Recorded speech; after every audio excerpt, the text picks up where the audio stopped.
Hello my dear students मु झरणा पटेल आज online video रे तुम मानक स्वागत करुछि।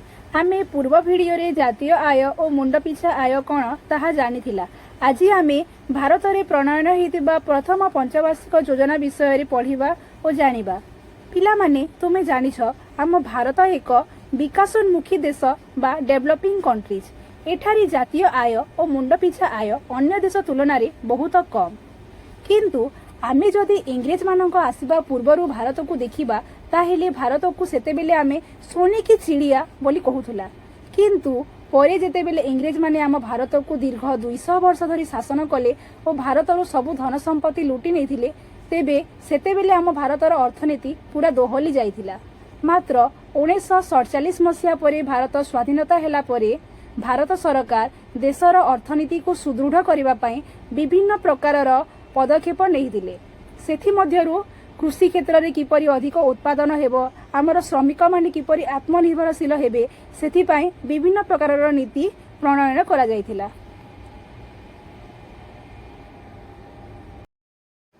पिला माने देख तुमे एही चित्ररु देखि पारुथुबो सरकार किपरि आमर अर्थनीति को सुदृढ़ करबा पई विभिन्न प्रकारर नीति ग्रहण करिसंती, जेपरि कि कृषक को तालीम देबा, नूतन यंत्रपातिर व्यवहार करबा, जलसेचनर सुविधा आदि।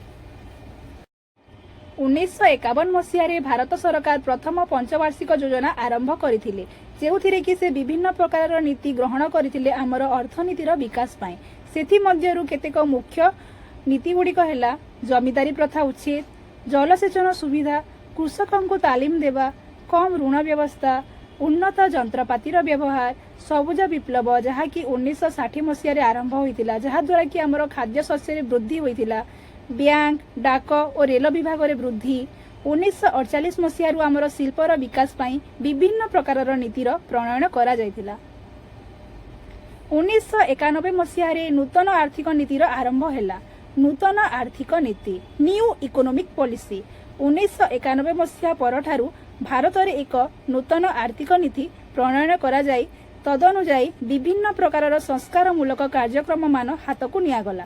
एही आर्थिक नीतिर तीनोटी मुख्य वैशिष्ट्य हैला उदारीकरण, लिबराइजेशन, घरोईकरण, प्राइवेटाइजेशन एवं जगतीकरण ग्लोबलाइजेशन। 1991 मसीह सरकार जो नूतन आर्थिक नीति ग्रहण करथिले ताहा आनिबार मुख्य कारण गुड़िक है सेतेबेले आम देशर आर्थिक स्थिति अत्यंत दुर्बल थिला। वैदेशिक मुद्रा रे द्रुत गति में ह्रास देखा मिलता। सरकारी कर्मचारी मानक दरमा देवा पाई सरकार अक्षम थिले।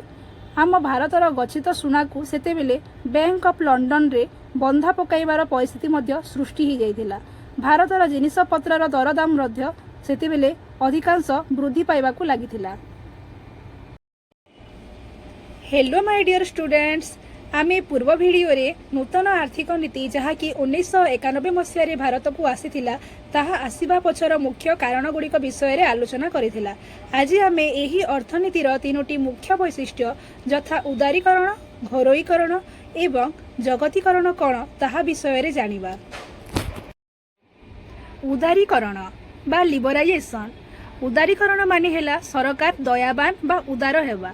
एही नीति अनुसार शिल्प क्षेत्र रे आमदानी और रप्तानी पाई पूर्वरु प्रचलित थिबा समस्त लाइसेंस फी और टैक्स को उच्छेद करागला। पिला माने तुमे माने जानिथिबो जेतेबेले कोटिए द्रव्य आमे अन्य देश को रप्तानी करूछु सेतेबेले आमको टैक्स देबाको पड़ी थाए, किंतु उदारीकरण नीति अनुसार एही लाइसेंस फी और टैक्स को उच्छेद करा जायथिला। बहुराष्ट्रीय कंपनी माने केउ प्रकारर पदार्थ उत्पादन करिवे, किपरि करिवे, केते परिमाण रे करिवे तांकु सही स्वाधीनता दियागला। एही नीति विश्व वाणिज्य संगठन वर्ल्ड ट्रेड ऑर्गेनाइजेशन सहायता रे करागला।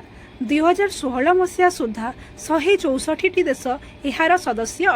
घरोईकरण बा प्राइवेटाइजेशन एठारे कौनसी एक संस्था सरकार को द्वारा न चली कौनसी एक निर्दिष्ट व्यक्तिविशेषों द्वारा परिचालित होइथाय। सरकारी उद्योग गुड़िकर विफलता जोगु सरकार लाभ बदल रे क्षति रे चलिला, तेनु सरकार तांको अधीन रे थिबा केतेक अनुष्ठान गुड़िको प्राइवेट कंपनी सह बिक्री करिदेले। अवश्य सबु क्षेत्र रे सरकार एहा करि नथांती, किंतु एबे जाय प्राय 18टी क्षेत्र रे सरकारक द्वारा विभिन्न उद्योग रे एकचाटिया अधिकार अछि। जगतीकरण बा ग्लोबलाइजेशन। पिला माने तुमे माने जानिथिबो आजिकाली आधुनिक जुगरे कौनसी गोटे देश निज मध्य सीमित न रही अन्य देश सहित वाणिज्य व्यवसाय करिपारुछि। यह केवल जगतीकरण प्रक्रिया द्वारा ही संभव हो पारिछि। आम भारत में उत्पादित होउथबा द्रव्य को आमे अमेरिका से सांगे बिक्री करि पारुछु और अमेरिका रे थिबा विभिन्न द्रव्य को आमे भारत में किनि मध्य पारुछु। यह केवल जगतीकरण प्रक्रिया द्वारा ही संभव। यह एक बजार भित्तिक प्रक्रिया। निज देशर अर्थनीति को विश्व अर्थनीति सह एकत्रीकरण करने प्रक्रिया को जगतीकरण बा ग्लोबलाइजेशन कहा जाए। विदेशी मानू आम देश में शिल्प स्थापन करने सुविधा टिकस छाड़ व्यवस्था यही नीतिर अंतर्भुक्त। आम देशर शिल्पोद्योगी मानू अन्य देश में सही सुविधा मिली थाए। बहुराष्ट्रीय कंपनी मल्टीनेशनल कंपनी यही कंपनी माने निज द्रव्य देश विदेश में बिक्री करथांती और सही द्रव्यर प्रस्तुति पाई अन्य देशर साहाय्य मध्य नहीं थांती। बहुराष्ट्रीय कंपनी माने निजर द्रव्य को कम मूल्य रे तैयारी करी तांकर द्रव्य को बेसी मूल्य रे बाजार रे बिक्री करथांती। बहुराष्ट्रीय कंपनी गुड़िकर उदाहरण हो गला Microsoft company, Amazon, Coca Cola इत्यादि। विश्व वाणिज्य संगठन वर्ल्ड ट्रेड ऑर्गेनाइजेशन जातिसंघर विभिन्न सदस्य को नहीं 1995 मसीह विश्व वाणिज्य संगठनर सृष्टि होइथिला। एहार मुख्यालय स्विट्जरलैंड जेनेवा सहर में अवस्थित। एहार मुख्य लक्ष्य हेउछि पृथ्वीर विभिन्न देश में मुक्त और निरपेक्ष वाणिज्य व्यवसाय करबा, देश देश मध्य थिबा विभिन्न आमदानी और रप्तानीर कटकणा को उच्छेद करबा। 2001 और 2 मसीह 215टी पण्य द्रव्य उपरू कटकणा उठा जाइथिला। विश्व वाणिज्य संगठनर भारतर प्रभाव। विश्व वाणिज्य संगठन रे भारतर वाणिज्य कारोबार रे भारतर अंश 1% रु मध्य कम, कारण भारत एक विकासोन्मुखी राष्ट्र। एही नीति अनुसार भारत को विशेष भाव में उपकृत किछि हेई पारि नाही, कारण विश्व वाणिज्य नीति रे विकसित देश मानकर भूमिका बहुत बेसी। पिला माने तुमे एही चित्र रे देखि पारुथबो विश्व वाणिज्य संगठन बा यूनाइटेड नेशन रो मुख्यालय स्विट्जरलैंड रो जेनेवा ठारे अवस्थित। पिला माने आज तुमर एही अर्थनैतिक विकास पाठटी समाप्त हो जाइछि। आशा करूछि तुमे माने समस्ते एही पाठ को ठीक भाव में बुझी पारिथिबो और मु देइथिबा होमवर्क को मध्य निज खाता रे करिथिबो। समस्तंकु बहुत बहुत धन्यवाद।